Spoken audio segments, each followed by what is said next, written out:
Welcome to Face West and the Suunto Ambit. Today we're going to have a look at connecting the Ambit to Moves Count for the first time and updating its software. Moves Count is Suunto's website for displaying all the data that you can download in your watch, and is the way to really access all the information it stores. So we go to movescount.com and click join. This is the first time I've done this as well, so it's all new to me as we go along. Okay, so type in the basic registration details to create an account. We're doing this for the Suunto Ambit, but there's a number of the other watches, the M5, the T6, the Quest. Quite a few watches are compatible with movescount.com. So we enter all our details and create a profile.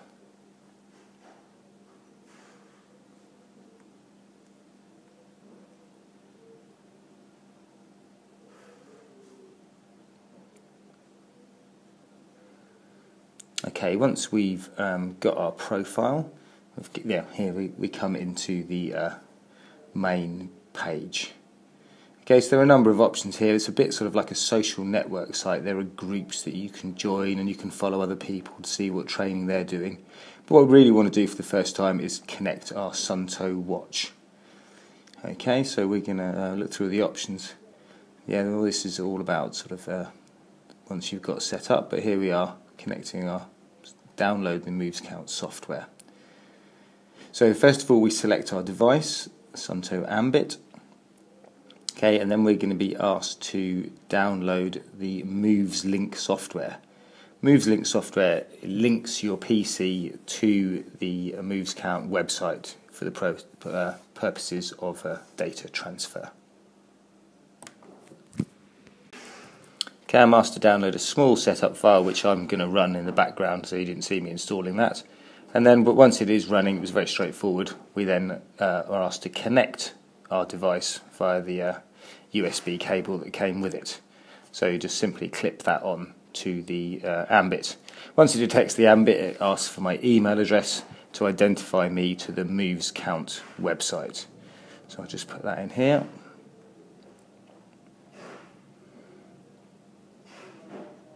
At the bottom you can see it's already telling me there is an update available for the Ambit, but if you read the text associated with it, it says that if you when you update your watch, it blanks all the data in the memory, so you're best to download the data first before you're doing that. So that's what we're going to do. So I'll click connect. Downloading data from device. Okay, and at the bottom you can see there's a little charging box telling me the watch is also charging at the same time. Now this is pretty slow, this process, so I'm not going to sit here and all the way through to 100%. Oh, there you go. It jumps up to over 80 and we'll just finish downloading the last bit of data. It isn't the fastest data transfer at all.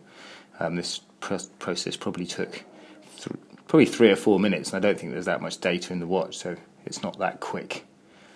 But all the time your watch is charging, so they're kind of, you have it connected to your computer anyway.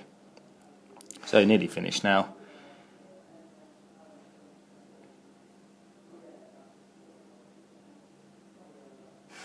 Okay, and there it goes. So it's going to come here. So Moves Link is also asking permission to update the watch with changes made in the software to synchronize the two together. So that all seems pretty good to me.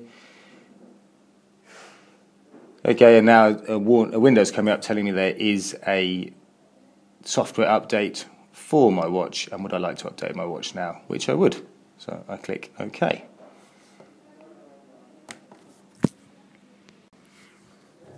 Again, the update was quite slow, so I've skipped past all that to nearly finished, and just the last few stages of updating my watch. This update, well, I can click here what's new in the update, and it will tell me that it's a text file that it goes that tells me all the updates to the software. To be honest, they're kind of adding features that should have been in the software to begin with but were missing. This one updates how the watch follows routes and follows waypoints in order, so it improves the GPS software. Unfortunately, the ability to give a UK grid reference is still not in the watch. That will be coming in an update in the autumn. But for those of you who are going to get your watch before then, I thought I'd show you how easy it is to update your watch, and of course it will be a free update. So go back to the Moves link homepage. My two files aren't showing yet. It does say that it can take a couple of minutes for the data you've uploaded to show on your account. So while we're doing that, I'll just have a look at some of the other things we can do from the MoveLink website. We can edit all the settings of the watch. So rather than go through the menu on the watch, we can do it all here, which is a bit more convenient. I can change my units from metric to imperial, how I like my heart rate, the sort of format. This is about the training software, my height, my weight, 11 and a bit stone. Yeah, 1 inch shorter than that, and 11 a bit stone. So I can change these things, and it'll add the statistical information to the heart rate and make it a bit more accurate for me. And I can change my year of birth. Okay, save that. Next one is just settings in the watch when it beeps, and this is the one that we're interested in. This is the positional format. So unfortunately still no UK grid reference option there, but as I said, that is coming in the autumn and will be a free update done in exactly the same manner as this one I'm doing now. So check the other settings, they're all pretty much how I want them. So click save. And here, when you record activity with the watch, it asks you what kind of activity it is, and these are the sort of presets: cycling, indoor exercise, that kind of thing. And here you can actually edit which bits information show in which parts of the screen during those exercises. So you can choose whether you want lap time or beats per minute or average speed. You can customize the watch and even create new screens to have displaying while you're doing these different sorts of exercise. So it's all totally user customizable, and you can have the watch just the way you want it, really. So we go back to the my sort of home page, and now it's showing 2 moves, which means there are 2 log files available for me to look at. The logs are arranged by date order, and here we can see today's date, cycling. So I'll click on that. Okay, so this is me cycling to work this morning. I thought I'd test out the watch and see how so I get a log file, and I went for a bike ride before I came to work this morning. When I started the stopwatch, I told it was a cycling activity. It shows the distance there, the amount of height gain, the fact that it was recorded on a Suunto Ambit. If we scroll down a bit, here we can see the actual track log from my route. I left my house in Ilkley, cycled up to the A59 on the back road, turned round, back through Ilkley and up to Guiseley, where Face West is. So that's the track log, and this is the speed profile measured by the GPS. I wasn't wearing my heart rate, and I can also have a look at the altitude profile and the temperature profile, so all the different data that it collected while I was doing it.